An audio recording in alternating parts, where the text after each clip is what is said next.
Hello' friends, welcome back to my YouTube channel. মই অনুৰাগ শৰ্মা আপোনালোক সকলোকে পুনৰবাৰ স্বাগতম জনাইছোঁ মোৰ ইউটিউব চেনেলটোলৈ। আজি মই আপোনালোকৰ সন্মুখত এটা নতুন ভিডিঅ'লৈ উপস্থিত হৈছোঁ আৰু আজিৰ ভিডিঅ'টোত মই আপোনালোকৰ সৈতে শ্বেয়াৰ কৰিম, ডিছকাছ কৰিম আছাম ডাইৰেক্ট ৰিক্ৰুইটমেণ্ট বা ADRE 3.0ৰ লগত জড়িত থকা কিছুমান ইনফৰ্মেশ্যন পাইছোঁ বহুতখিনি চ'ৰ্চেছৰ পৰা। চ' মই সেই ইনফৰ্মেশ্যনখিনি আপোনালোকৰ সৈতে শ্বেয়াৰ কৰিব বিচাৰিছোঁ। আপোনালোকে যিহেতু মোক বাৰে প্ৰতি সুধি আছিলে যে ADRE 3.0 আহিব নে নাহিব বা আহিলে মানে কেতিয়া আহিব। চ' সেইটো কাৰণে মই কিছুমান ইনফৰ্মেশ্যন উলিয়ালোঁ বাৰু। কিছুমান মোৰ চিনাকি আছে আছাম ছেক্ৰেটেৰিয়েটত কৰি থকা বা হোম এণ্ড পাৰ্চনেল ডিপাৰ্টমেণ্টতো আছে বহুতখিনি মানুহ। চ' তেওঁলোকৰ লগতে কথা পাতিছিলোঁ মই। চ' তেওঁলোকে যোনখিনি কৈছে মোক মই সেইখিনি আপোনালোকৰ সৈতে শ্বেয়াৰ কৰিছোঁ। আপোনালোকে যিমানখিনি মই দিব পাৰোঁ ইনফৰ্মেশ্যন সেইখিনি দিম আৰু ইয়াতে মই আছাম ডাইৰেক্ট ৰিক্ৰুইটমেণ্ট 3.0ৰ বিষয়ে ক'ম গোটেইখিনি বস্তু। চ' ইয়াতে যদি মই আছাম ডাইৰেক্ট ৰিক্ৰুইটমেণ্টৰ লেটেষ্ট আপডেটছৰ কথা কওঁ তেনেহ'লে নটিফিকেশ্যন আৰু এডভাৰটাইজমেণ্ট এতিয়া বৰ্তমান হোম এণ্ড পাৰ্চনেল ডিপাৰ্টমেণ্টবিলাকৰ স্ক্ৰুটনি কৰি আছে। কাৰণ হোম এণ্ড পাৰ্চনেল ডিপাৰ্টমেণ্টৰ ওচৰত আছাম গভৰ্ণমেণ্টৰ আণ্ডাৰত যিমানবিলাক ডিপাৰ্টমেণ্ট থাকে গোটেইবিলাক ডিপাৰ্টমেণ্টৰে এমপ্লয় লিষ্ট আৰু বহুতখিনি ডিটেইলছ থাকে, ঠিক আছে। চ' তেওঁলোকে তাতে স্ক্ৰুটনি চলাই আছে এতিয়াও বৰ্তমান, কাৰণ এতিয়া নতুনকৈ বহুতখিনি এপইণ্টমেণ্ট হৈছে ADRE হওক বা অন্য যিকোনো ডিপাৰ্টমেণ্টৰে, ঠিক আছে। যি এপইণ্টমেণ্ট হৈছে তাৰপিছত ভেকেঞ্চি কিমান আহিব পাৰে আৰু আপোনালোকে জানে ADREৰ প্ৰচেছটো কমপ্লিট হওঁতে এৰাউণ্ড 2 years লাগে আৰু সেই নেক্সট 2 yearsৰ পাছত কিমান ভেকেঞ্চি আৰু ওলাব পাৰে, ঠিক আছে। কিমান পষ্ট ফিল কৰিবলগীয়া হ'ব পাৰে, তাৰ সময়ছোৱাত কিমান মানুহে ধৰক প্ৰমোশ্যন পাব, কিমান মানুহে ধৰক ৰিটায়াৰ হ'ব, সেই গোটেইখিনি বস্তু স্ক্ৰুটনি কৰোঁতে অলপ টাইম লাগে বুলি কৈছে তেওঁলোকে। আৰু লগতে যিহেতু ইলেকশ্যনো আহি গ'ল, ইলেকশ্যনৰ আগে আগে ঠিক মডেল কোড অফ কণ্ডাক্ট লাগি যাব আৰু মডেল কোড অফ কণ্ডাক্ট লগাৰ লগে লগে তেতিয়াহ'লে আপোনালোকৰ যোনখন প্ৰেজেণ্ট চৰকাৰ আছে তেওঁলোকে নতুন এডভাৰটাইজমেণ্ট ৰিলিজ কৰিব নোৱাৰিব। চ' সেইটো কাৰণে মই যিমানখিনি তেওঁলোকক সোধা পোছা কৰিলোঁ যে ADRE 3.0 অহাটো নিশ্চিত যদিহে আকৌ BJP চৰকাৰে আকৌ নতুনকৈ চৰকাৰ গঠন কৰিবলৈ পায় আফটাৰ দি 2026 আছাম লেজিছলেটিভ এছেম্বলি ইলেকশ্যনছ, ঠিক আছে। তেওঁলোকে মোক সেইটোৱে ক'লে। এতিয়াতো বৰ্তমান তেওঁলোকৰ ইনষ্ট্ৰাকশ্যন আছে CMৰ পৰা, ঠিক আছে, চিফ মিনিষ্টাৰ্ছ অফিচৰ পৰা যে ADRE 3.0 আহিব। ডিপাৰ্টমেণ্টেল স্ক্ৰুটনি অলৰেডি আৰম্ভ হৈ গ'ল, ঠিক আছে। তেওঁলোকে যিমানখিনি মোক জনাইছে, খালী কথাটো হ'ল যে এতিয়া যিহেতু ইলেকশ্যন আহি গ'ল, হয়তো ইলেকশ্যনৰ পাছতে এডভাৰটাইজমেণ্ট ৰিলিজ হোৱাৰ বেছি সম্ভাৱনা আছে। আৰু কেনেবাকৈ যদি ধৰক BJP নাহি পেলাই যদি বেলেগে চৰকাৰ গঠন কৰে, মষ্ট প্ৰবেবলি ইণ্ডিয়ান নেশ্যনেল কংগ্ৰেছে আছে, বাকীকেইটা পাৰ্টিটো নামতে আৰু এলাইজ হৈ পেলাই কিবা কিবি কৰে, সৰু সুৰা পাৰ্টি সেইবিলাক। চ' বাকী ইণ্ডিয়ান নেশ্যনেল কংগ্ৰেছ আহিলে হয়তো কংগ্ৰেছে ADRE 3.0ৰ নামটো চেঞ্জ কৰি পেলাই বেলেগকৈ ৰিক্ৰুইটমেণ্ট কৰিব পাৰে, কিন্তু ৰিক্ৰুইটমেণ্টটো কৰিবই বাৰু, তেওঁলোকেও কৰিব ন' ডাউট। হয়তো তেওঁলোকে অকণমান কিবা কিবি চেঞ্জেছ আহিব পাৰে, বাকী তেওঁলোকৰ নিজৰ পলিটিকেল আইডিঅ'লজি থাকিব বা কিবা থাকিব। তেওঁলোকে এতিয়া ADRE পাতে নে নাপাতে সেইটো নাজানো বেলেগ চৰকাৰ, কাৰণ ADREটো এইটো এটা ব্ৰেইন চাইল্ড হ'ল আছাম গভৰ্ণমেণ্টৰ হয়, মানে যোনটো এতিয়া BJP চৰকাৰ প্ৰেজেণ্টলি চলি আছে। চ' সেইটো কাৰণে ADRE 3.0ৰ কনচেপ্টটো BJPয়ে আৰম্ভ কৰিছিলে। চ' এতিয়া কি কৰিব দেখা যাব কি হয় নেক্সট, কেনেকুৱা কি হয়, কাৰণ হিমন্ত বিশ্ব শৰ্মাই এইখিনি বস্তু ইণ্ট্ৰডিউচ কৰিছিলে, ঠিক আছে, তেওঁ অহাৰ পাছত। চ' এতিয়া কথাটো হ'ল যে যদি হিমন্ত বিশ্ব শৰ্মাৰ ডাঙৰীয়াই যদি চৰকাৰ গঠন কৰিব পাৰে তেতিয়াহ'লে নিশ্চয় ADRE 3.0 আহিব, কাৰণ তেওঁ অলৰেডি আগতীয়াকৈ ডিপাৰ্টমেণ্ট স্ক্ৰুটনি কৰিবলৈ কৈছে, যিহেতু তেওঁৰ কনফিডেঞ্চ এটা আছে যে তেওঁ আকৌ নেক্সট টাৰ্মত আহিব, ঠিক আছে। চ' সেইটো কাৰণে চলি আছে। চ' ইলেকশ্যনৰ পাছতে আপোনালোকে নটিফিকেশ্যন পাই যাব আৰু নটিফিকেশ্যন বা এডভাৰটাইজমেণ্ট ৰিলিজ কৰাৰ পাছত এক্সাম ডেটটো, ৰিটেন এক্সামিনেশ্যনৰ ডেটটো আহোঁতে অলপ টাইম লাগে, ঠিক আছে। 6 month মান লাগি যায়, কাৰণ আপোনালোকে ADREত জানে বহুতখিনি কেণ্ডিডেটছ থাকে, বহুতখিনি কেণ্ডিডেটছে এপ্লাই কৰে, ঠিক আছে, লাখ কেণ্ডিডেটছ থাকে। চ' সেইটো কাৰণে এক্সাম পাতোঁতে এৰাউণ্ড 6 months মান লাগি যায়। ছাপ'জ আমি যদি ধৰোঁ যে জুন মানতো যদি নটিফিকেশ্যন আহি যায়, ঠিক আছে, ইলেকশ্যনৰ পাছত নতুন চৰকাৰ গঠন হোৱাৰ পাছত জুন মানতো যদি নটিফিকেশ্যন আহি যায়, তেতিয়াহ'লে এইবাৰ ADRE পৰীক্ষা পাতোঁতে কিন্তু আপোনালোকৰ নৱেম্বৰ ডিচেম্বৰ মান পাই যাব। এইবাৰ হয়তো ছেপ্টেম্বৰ পাতিব নোৱাৰিবও পাৰে, ঠিক আছে। চ' নৱেম্বৰ ডিচেম্বৰ মান পাই যাব পাৰে, ধৰক অক্টোবৰ নৱেম্বৰ ডিচেম্বৰ সেই তেনেকুৱা মানত অক্টোবৰ নৱেম্বৰ মান পাই যাব। লাষ্ট এইটো বছৰৰ মানে লাষ্ট 3 monthsত ৰিটেন এক্সামিনেশ্যনৰ ডেট আপোনালোকে পাই যাব লাগে, ঠিক আছে। আৰু লগতে আৰু এটা কথা হ'ল যে এইবাৰ এক্সাম পেটাৰ্ণ চেঞ্জ হ'ব নে নহ'ব বহুতে সুধি আছিলে। চ' এক্সাম পেটাৰ্ণটো চেঞ্জ হোৱা নোহোৱা লৈ পেলাই লাষ্ট টাইমে ডক্টৰ হিমন্ত বিশ্ব শৰ্মাই কৈছিলে যে এক্সাম পেটাৰ্ণটো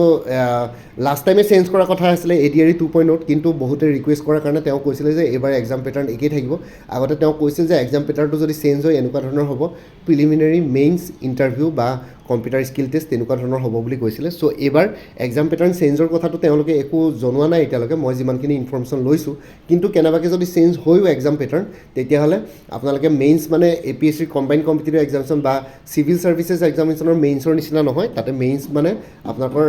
ধৰক প্ৰিলিমিনাৰী এক্সামিনেশ্যনত যোনটো OMR বেছ কি বুলি কয় মাল্টিপল চইচ কুৱেশ্যনছ আহে ঠিক আছে তেনেকুৱা ধৰণৰ মেইনছৰ পেপাৰো তেনেকুৱাকৈ হয়তো এছে লেটাৰ ঠিক আছে সেই তেনেকুৱা ধৰণৰ কুৱেশ্যনছ কিছুমান আহিব পাৰে ইংলিছ লেংগুৱেজৰ ওপৰত কিছুমান কুৱেশ্যনছ আহিব পাৰে মেইনছৰ ছাবজেক্টত চ' সেই মেইনছটো মানে সেই তেনেকুৱা ধৰণে হ'ব আপোনালোকৰ যোনটো ৰিটেন স্কিল হয় সেইটো হয়তো টেষ্ট কৰিব পাৰে খালি জাষ্ট এছে লেটাৰ এপ্লিকেশ্যন সেইবিলাক আহিব পাৰে তাতে বা প্ৰিচি ৰাইটিং সেই তেনেকুৱা ধৰণৰ কিছুমান টপিকছ আহিব পাৰে মেইনছৰ যদি পৰীক্ষা চেঞ্জ হয় কিন্তু এতিয়ালৈকে কোনো তেনেকুৱা চেঞ্জ হোৱাৰ কোনো তেনেকুৱা একো তেওঁলোকে হেৰি পোৱা নাই ইনষ্ট্ৰাকশ্যন পোৱা নাই অৰ্ডাৰ পোৱা নাই চ' সেইটো কাৰণে এক্সাম পেটাৰ্ণ চেঞ্জ হ'ব নহ'ব সেইটো লৈ পেলাই তেওঁলোকৰ কোনো নিশ্চয়তা নাই তেওঁলোকে একো নাজানে এতিয়া চ' ৰিটেন এক্সামিনেশ্যনৰ ডেট মই ক'লোৱেই অক্টোবৰ নৱেম্বৰ ডিচেম্বৰ মান পাই যাব যদি জুনতে নটিফিকেশ্যন আহে চ' অক্টোবৰ নৱেম্বৰ ডিচেম্বৰ নহ'লেও মানে অক্টোবৰত নহ'লেও আপোনালোকে নৱেম্বৰ বা ডিচেম্বৰত ৰিটেন এক্সামিনেশ্যন পাতিব আৰু যদি ফাইনেল এপইণ্টমেণ্টৰ ডেট কওঁ তেতিয়াহ'লে ফাইনেল এপইণ্টমেণ্ট দিওঁতে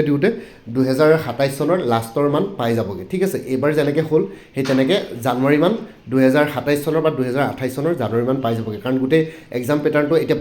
ৰিজাল্ট দিওঁতেও ধৰক 6-7 মাহমান দৰকাৰ পৰে ঠিক আছে ছাপ'জ নৱেম্বৰত পৰীক্ষা হ'ল নেক্সট ৰিজাল্ট দিওঁতে আপোনালোকৰ মে' জুন মান পালেগৈ তাৰপিছত স্কিল টেষ্ট হ'ব কম্পিউটাৰ স্কিল টেষ্ট হ'ব আকৌ ফাইনেল ৰিজাল্ট দিওঁতে আকৌ আনাডাৰ 3-4 মান্থছ দৰকাৰ পৰে ঠিক আছে তেনেকৈ গৈ পেলাই নেক্সট 2027 ধৰক অক্টোবৰ মান পায়ে গ'ল সেই তেনেকৈ এপইণ্টমেণ্ট দিওঁতে ফাইনেল ৰিজাল্ট ডিক্লেয়াৰ কৰাৰ পিছতো আকৌ 2 মাহমান সময় লয় চ' এপইণ্টমেণ্ট দিওঁতে আকৌ 2028 জানুৱাৰী মান পাই যাবগৈ যেন লাগিছে মোৰ ঠিক আছে চ' সিমানখিনি এতিয়ালৈকে বৰ্তমান আপডেট পাইছোঁ চ' আপোনালোকৰ যোনখিনি আপডেট পালোঁ মই সেইখিনি আপোনালোকক জনালোঁ আৰু বাকী ADRE 3.0 অহাটো 100% 100%ই মানে কনফাৰ্ম হয় ADRE 3.0 আহিব অলৰেডি যোনখন এতিয়া বৰ্তমান চৰকাৰ চলি আছে তেওঁলোকে অলৰেডি হোম এণ্ড পাৰ্চনেল ডিপাৰ্টমেণ্টে স্ক্ৰুটনি কৰিবলৈ দিলে স্ক্ৰুটনি মানে কি আপোনালোকে স্ক্ৰুটনি মানে কি নেক্সট 2 yearsত কাৰণ এপইণ্টমেণ্ট দিওঁতে 2027 লাষ্ট বা 2028 হ'বগৈ সেই সময়ছোৱাত ডিপাৰ্টমেণ্টবিলাকত কিমান ভেকেঞ্চি হ'ব কোনখিনিয়ে প্ৰমোশ্যন পাই ওপৰলৈ যাব আৰু যোনখিনি পোষ্ট খালী হ'ব প্ৰমোটেড এমপ্লয়িজখিনি আৰু লগতে কিমানবিলাক ৰিটায়াৰ হ'ব সেইটো টাইমলৈকে সেই গোটেই বস্তুটো চালি জাৰি চাবলগীয়া হয় মানে নেক্সট 2 বছৰৰ পাছৰ কথাখিনিয়ে ইয়াতে চিন্তা কৰি পেলাইহে ভেকেঞ্চি উলিয়াবলগীয়া হয় চ' সেইটো কাৰণে অলপ প্ৰচেছটো টাইম লাগিছে একেদিনাখনে মুখৰ কথা নহয় এনেই মানে বহুতে কৈ দিব কিয় ওলোৱা নাই কাৰণ ইয়াতে গোটেইবিলাক বস্তু চালি জাৰি চাওঁতে বহুত টাইম লাগে কাৰণ এমপ্লয়িও বহুত আছে ইয়াতে চ' সেই গোটেইবিলাক বস্তু স্ক্ৰুটনি কৰোঁতে অলপ টাইম লাগে কাৰণ ADREত আপোনালোকে দেখিছে বহুতবিলাক ডিপাৰ্টমেণ্টে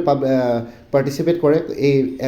কম্পিটিটিভ এক্সামটোত ঠিক আছে ইয়াতে 24টা 25টা ডিপাৰ্টমেণ্ট ইনভলভ হৈ আছে চ' সেইটো কাৰণে অলপ টাইম লাগিব চ' আপোনালোকে অলপ ধৈৰ্য ধৰক সোনকালে ইয়াতে নটিফিকেশ্যন পাই যাব আৰু ফাইনেল এপইণ্টমেণ্ট ডেটটো মই কথা ক'লোৱে ফাইনেল এপইণ্টমেণ্ট দিওঁতে 2027 লাষ্টৰ ফালে নহ'লে 2028 এই বছৰৰ নিচিনা জানুৱাৰী মান পাই যাবগৈ মানে বিহুৰ আগে পিছে তাতকৈ আগতেও হ'ব পাৰে হয়তো ডিচেম্বৰ মানটো হৈ যাব পাৰে লেটছ চি এতিয়াতো বাকী সেই ফাইনেল এপইণ্টমেণ্টৰ কথালৈ ইমান যাব নোৱাৰি তথাপিতো যদিহে আমি প্ৰেজেণ্ট পেটাৰ্ণটো চাওঁ তেতিয়াহ'লে সেই তেনেকুৱা ধৰণৰ হ'বগৈ লাগে ঠিক আছে চ' এইখিনি জনাবৰ কাৰণে ভিডিঅ'টো বনালোঁ বাকী আপোনালোকে যদি আপকামিং যোনবিলাক এক্সামছ আহি আছে সেইবিলাকৰ কাৰণে প্ৰিপেৰেশ্যন কৰি আছে তেতিয়াহ'লে গুৱাহাটী হাইকোৰ্টৰ জুডিচিয়েল এছিষ্টেণ্টৰ অনলাইন এপ্লিকেশ্যন বৰ্তমান চলি আছে এনি গ্ৰেজুৱেটে এপ্লাই কৰিব পাৰে ঠিক আছে যিকোনো গ্ৰেজুৱেটে এপ্লাই কৰিব পাৰে 350 ৰুপিছত এটা কোৰ্চ এভেইলেবল আছে এইটো নাম্বাৰ হোৱাটছএপ কৰিব পাৰিব বাকী গুৱাহাটী হাইকোৰ্টৰ জুনিয়ৰ এডমিনিষ্ট্ৰেটিভ এছিষ্টেণ্টৰ এটা ফুল কোৰ্চ এভেইলেবল আছে 375ত সেইটো পৰীক্ষা 1 ফেব্ৰুৱাৰীত আছে ইয়াতে এটা কোৰ্চ এভেইলেবল আছে এইটো নাম্বাৰ হোৱাটছএপ কৰিব পাৰিব বাকী গুৱাহাটী হাইকোৰ্টৰ মাল্টিটাস্কিং ষ্টাফৰ কাৰণে ফুল কোৰ্চ এভেইলেবল আছে 325ত এইটো নাম্বাৰ হোৱাটছএপ কৰিব পাৰিব 9706557851 চ' এই কোৰ্চবিলাক আপোনালোকে PDF ফৰ্মেটত পাই যাব MCQs ৱেট আৰু লগতে মেথছ এপ্টিটিউড নিউমাৰিকেলছবিলাকৰ কাৰণে step by step extension formula গোটেইখিনি আছে English Assamese GK current affairs maths গোটেইখিনি বস্তু ইয়াতে ইনক্লুডেড আছে চ' আপোনালোকৰ গোটেইখিনি বস্তু কভাৰ হৈ যাব এজ পাৰ অফিচিয়েল চিলেবাছ চ' ইয়াতে যোনটো হোৱাটছএপ নাম্বাৰ দি আছে মেছেজ কৰি জনাব পাৰে আপোনালোকক যদি লাগে 9706557851 ঠিক তেনেদৰে DHS গ্ৰেড 3 নন টেকনিকেলৰ ফুল কোৰ্চ এভেইলেবল আছে 350ত IIT গুৱাহাটী আৰু কটন ইউনিভাৰ্চিটি জুনিয়ৰ এছিষ্টেণ্টৰ ফুল কোৰ্চ এভেইলেবল আছে 300ত দুইটা কোৰ্চৰ যিকোনো এটা ল'লে যিকোনো এক্সামকেইটা কভাৰ হৈ যাব দুইটা কোৰ্চ একেই এইটো নাম্বাৰ হোৱাটছএপ কৰিব পাৰিব 9706557851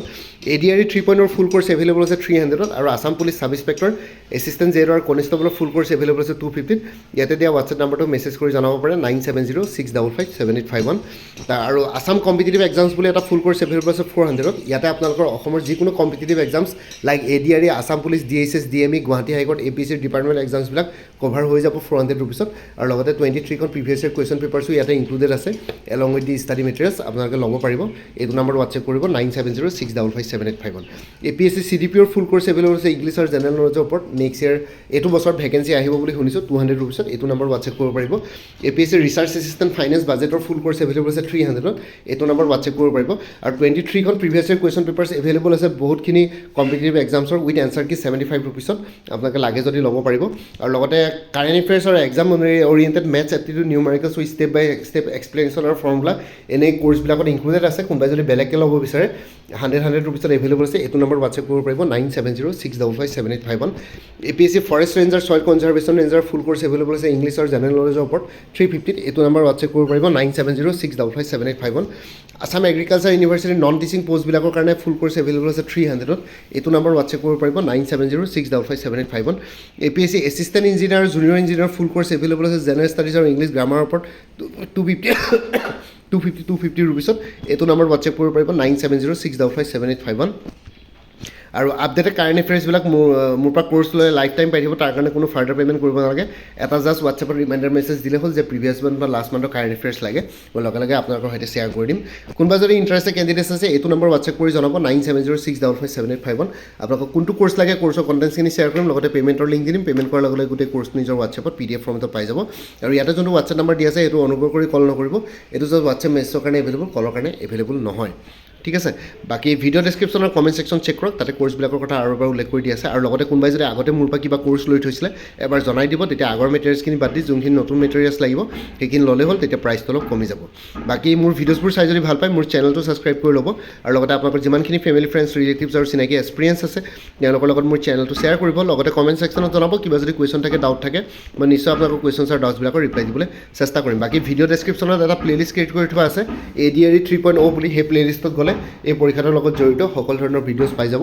লগতে মোৰ আৰু এটা চেনেল আছে অসম IQ বুলি সেই চেনেলটোৰ লিংকটো ভিডিঅ' ডেছক্ৰিপশ্যনত শ্বেয়াৰ কৰিছোঁ আপোনালোকে সেইটো চেনেল ছাবস্ক্ৰাইব কৰি ল'ব পাৰিব চ' ভৱিষ্যতলৈ এনেকুৱা ধৰণৰ কম্পিটিটিভ এক্সামছবিলাক দিয়াৰ ক্ষেত্ৰত আৰু অলপ এক্সট্ৰা গাইডেঞ্চ পাই যায় বাকী আজিৰ ভিডিঅ'টো ইমানতে সমাপ্ত কৰি আপোনালোক সকলোৰে পৰা বিদায় ল'লোঁ কাইলৈ পুনৰ এটা নতুন ভিডিঅ'লৈ আপোনালোকৰ সন্মুখত উপস্থিত হ'ম তেতিয়ালৈকে ভালকৈ প্ৰিপেৰেশ্যন কৰি থাকক সকলোৱে অল দি বেষ্ট থাকিলে bye and take care friends Bharat Mata কি জয় জয় আই অসম